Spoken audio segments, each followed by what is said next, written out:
kwenye Isaya 30 mstari wa 21 linasema masikio yako yatasikia neno. Paulo sehemu nyingine anaelezea yako aina mbili ya masikio. Kuna masikio ya nyama, lakini yako masikio ya roho, masikio ya ndani ambayo hayaonekani. Lakini mambo yanaanzia na kusikia.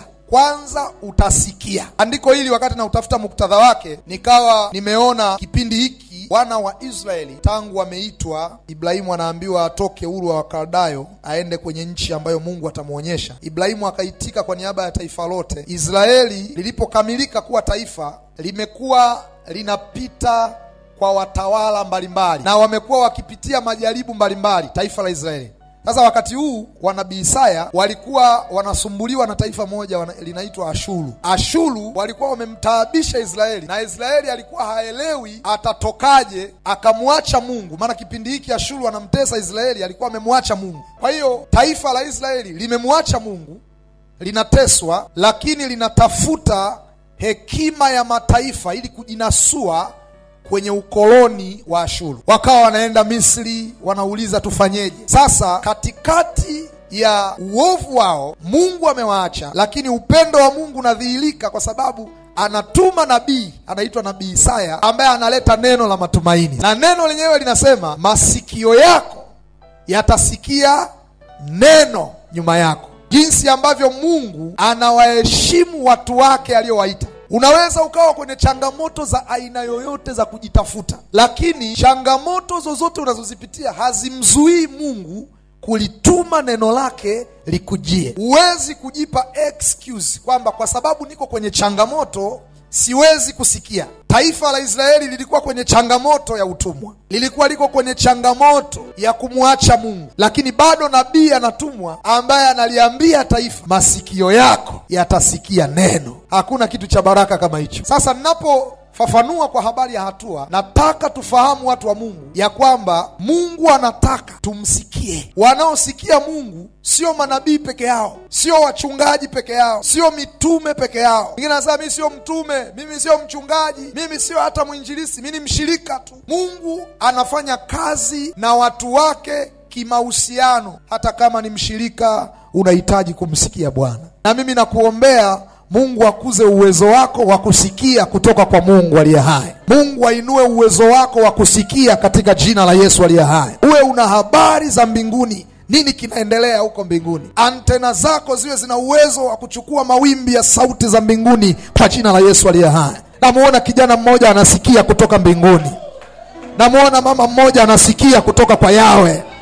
Ninatamani tusikie. Mambo ya mbinguni ni matamu. Haleluya.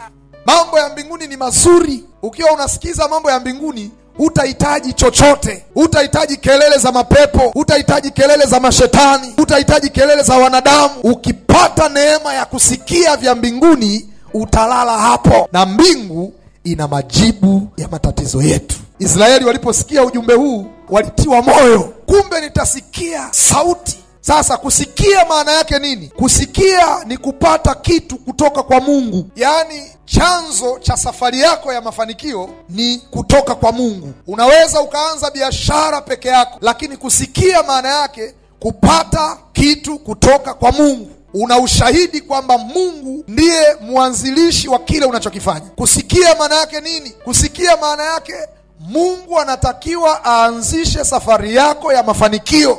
Watu wengi waliookoka wamesahau, wanajipambania, wanatembea wenyewe kwa utukufu wao. Chochote wanachoanzisha hawana kumbukumbu Mungu aliwaambia nini. Nataka turudi kwenye msingi katika jina la Yesu aliye hai. Hata kama ulianza bila Mungu, ni wakati wa kupiga magoti na kumwambia Mungu, nataka kuyajua makusudi yako kwenye hiki ninachokifanya. Sitaki kwenda mwenyewe, nataka sauti yako iniongoze.